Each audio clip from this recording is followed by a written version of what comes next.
Ashamaa hordoftoota warqituu biyya keessa fi biyya alaa kan jirtan maraaf nageenyi araaruu Waaqayyoo iddoof lafa jirtan maratti isiniif haa baay'atu.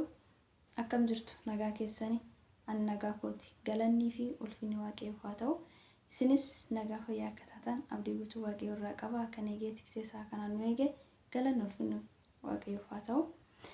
Toleegaa guyyaa irraa viidiyoo biraatiin walitti deebinee jirra. Baga nagaan eegdan isin jechuun barbaada. Viidiyoo guyyaa irraa dhugaa dubbachuuf ta'e jechuun namarraa dubbachuuf illee osoo hin ta'in akka yaada dhuunfaa kootti taragaagee dubbachuu barbaadeen jechuudha. Viidiyoo kan dalaguu kan barbaade. Egaa guyyaa kaleessa oduun gara viidiyoo kiyyaatti hin duratti guyyaa kaleessa jechuudha. Viidiyoon hojjedhe irratti viidiyoo hojjechuuf osoo hin ta'in baay'ee tokko ofitti aareen ture. Baay'ee ofitti waan gaddeef yeroo sanatti baay'ee dhugaa namni yeroo aaretti waan dubbatullee hin beeku, waan ta'ullee hin beeku. Jechoota badaa yookiin immoo nama muufachiisuu danda'u kan isin muufachiisee yoo jiraate tasa waan badaa yoo dubbadhee jiraadhee dhiifama naa godhaa isin jechuun barbaada obboloota koo. Kan dhiifama caalu hin jiru. Waaqayyoon illee dhiifama walii godhaa jedha waan ta'eef tarii namni yeroo aare waa baay'ee dubbata waan ta'eef jechuudha. Yoo natti qabamta yookiin immoo isin muufachiise nama kamiyyuu muufachiisuu waan ani hin barbaanneef dhiifama naa godhaa obboloota koo. Kan waliin guddannee iddoo kana geenye hundi keessanuu jechuudha. Kan sin jaaladhus, kan na jibbitanis, kan na jaalattanis, kan sin kabajus, kan wal kabajneetis, kan wal hin kabajnes hunda keessaniyyuu dhiifama isiniin jedha. Ani maaliif nama waan ta'eef namni kamiyyuu ni dogoggora. Gaafa dogoggoreef immoo bahee dhiifama nama gaafate dhiifama namarraa fudhachuun dirqama jechuudha.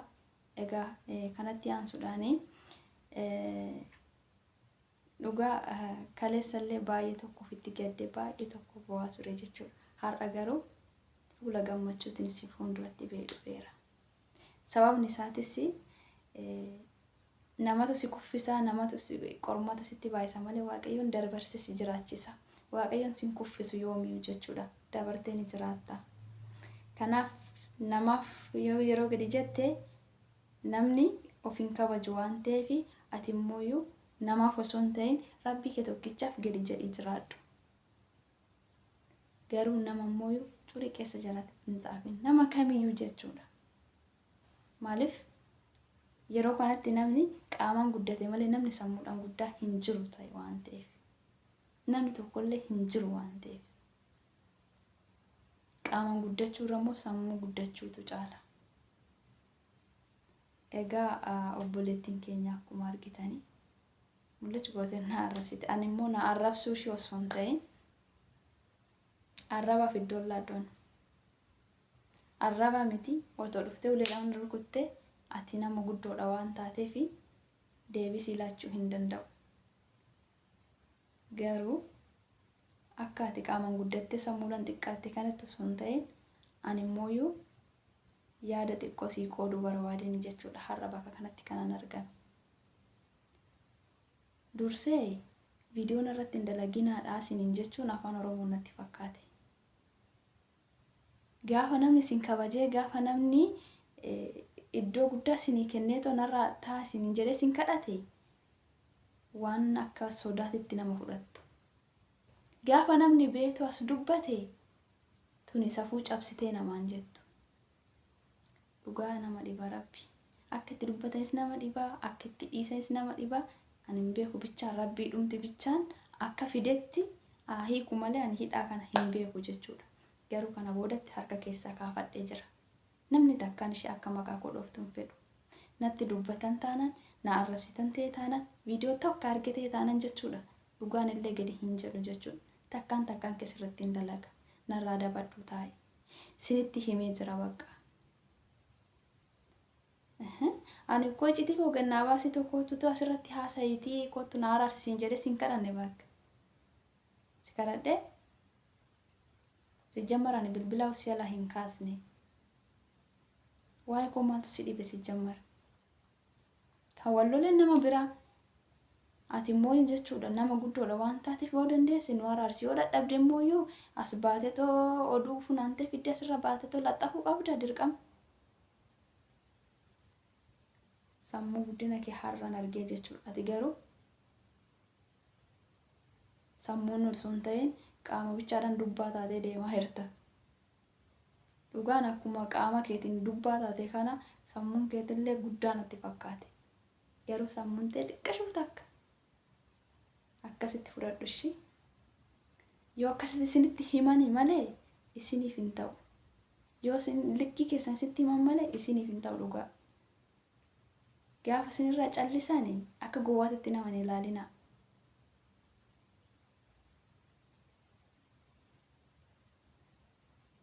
Gowwaa saree ilaaltu dutee saree duttu laalee kolfaa jedhan. Atillee akkasuma jechuudha.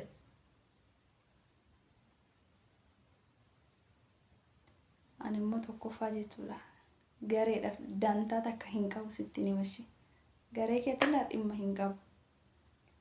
Obbolummaa, jaalala, dhiigummaa, oromummaa walitti tokkummaadha jenneet walitti dhufne malee egaa akkana ta'ee erga dubbii wal keessa seenuu kana taate ani garee tanaa miti.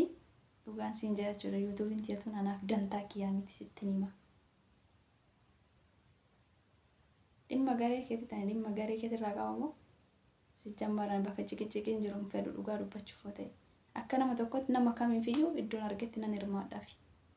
Garuu immoo dhimma garee miti anaan qabu. Dhimma adda biroo narraa qabaatte kottu na gaafadhu. Garuu garee minxirshoo minensoo ara fudhu garee keeqileedhaan seeni maal lama aarsu dhugaa rabbii. Maal ta'uu dabattee teesse ati nama guddoodhaan maa of salphista? Ofis salphisin dhugaa sitti maa jiraan? Ofin salphisinii of kabaji. Tasgabbaa'ee sitti maa jiraan mallee taanan jechuudha. Afaan Oromoo dhageessa yoo ta'e moo afaan Oromoon beektu natti fakkaata. Narratti viidiyoon dalagin jechuun afaan Oromoo miti moo? Dhugaan uummanni kunis na ajaa'ibaa jira. Maaliif narraan dhorkitanii dhugaa? Itti siqaa ta'u gorfadhaa. Irraa busaa dhugaa irraan bareedu waan ta'eef jechuudha wanta akka kana. Ani nama as bee arrabsuu yookiin nama qeequu hin fedhu tasumallee jechuudha. Waan akkasii hin fedhulleedha. Nama na kabaje nan kabaja. Kan nan kabajnellee nin kabaja. Kan na duuba akka saree dutullee nin kabaja. Haga dhufanii matarra na dhiichisanitti nin kabaja. Garuu immoo obsee gaafa na dhabe ol bahee dubbachuun koo dirqamaan illee jechuudha. Natiin narraa taa'e. Maal amma jechuun namni tokko ati nama guddoo osoo taate ta'eeti hagaa oduu intala sanarraa funaantee as fiddee ta'u maxxanfattu maan ungursi ati koo obbolaarra dabartee ta'u akka haadhatitti nama walitti nu qabeedha. Ani dhugaa dubbachuuf ta'e akka harmee kootitti nama si ilaaludha jechuudha. Iddoo guddaan sii qaba, iddoo laana sii qaba, nama akkana natti siin fakkaattu hin ture. Tasuma jechuudha. Garuu nama amanuu jechuun namni guddaadha jechuun namni yaada bilchaataa qaba jechuun dogoggora guddaadha kun. Kana beekaa. Maal ati oduu walii gadi deemtee ta'u ijoollee irratti bilbiltee ta'u iccitii funaantu waan dalagattu hin qabdu moo kana dalaguudhaaf ati YouTube banatti. Baarukoo firaankiin guutee jira. Firaankiin namarratti hojjetan akka barbaadanii jechuudha. Dhugaa bareechan si hojjedha. Kootu firaankii yoo barbaadde jechuudha. Garuu immoo viidiyoo yeroo darbe nama narrabsi. Of hin qallalchin. Inni bira wanti siidhaamu tokko jechuudha. Na arrabsu keetiin duratti eenyummaa koo duuba deebiisi kootu qoradhu dura. Nan tuqini na tuttuqxatis nan kaasi sitti himee jira.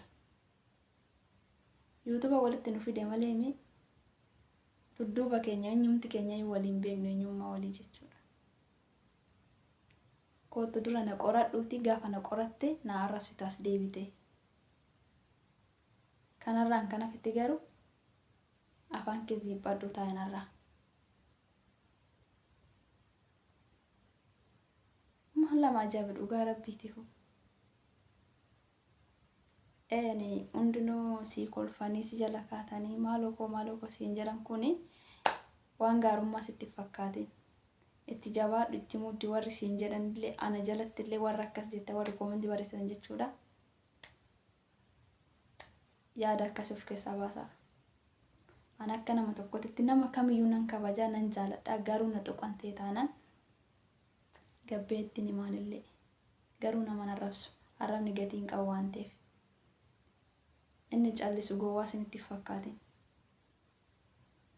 Gowwummaa miti qaroominaaf malee kan callisu. Annaa kanaafi dura koottutii duuba koo qoradhuutii maalummaa koo sirriitti baradhuutii na arrabsas beekti. Agasitti garuu waa'ee kee naasa'e. Eenyumti keetiyyuu jechuudha. Waan nama tokko dubbachuudhaan duratti dura maaninnatii nama sana duuba isaa deebiitii gaafadhu. Afaan Oromoo nageessoo ta'e jechuudha. Tarii hundi ishee waan as dhiyaate afaan Oromoo dubbattu Oromoo ta'uu hin dandeessu namichi.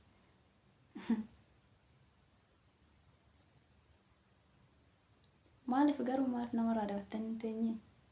Namni gaafa isinirraa callise gowwaadhuma isinitti fakkaataa miti. Tarii kaleessa miira keessa galee boo'en ture. Inni immoo sodaa isinitti fakkaachuu isinitti fakkaate. Sodaa isinitti fakkaate.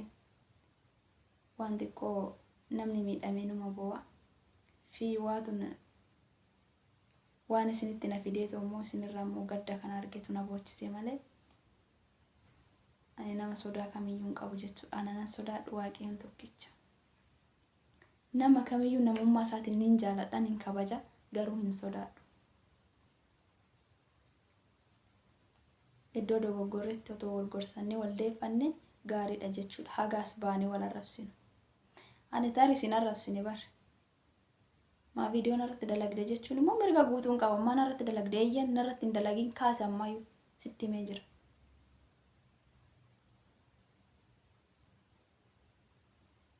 Viidiyoo agasuma na duraan keessa isheetii qabdi jette.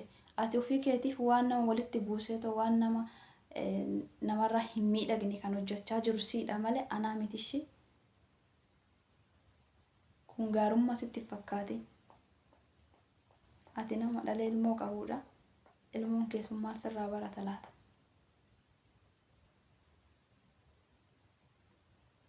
Har'aa kee osoo hin ta'in boruu kee barishee.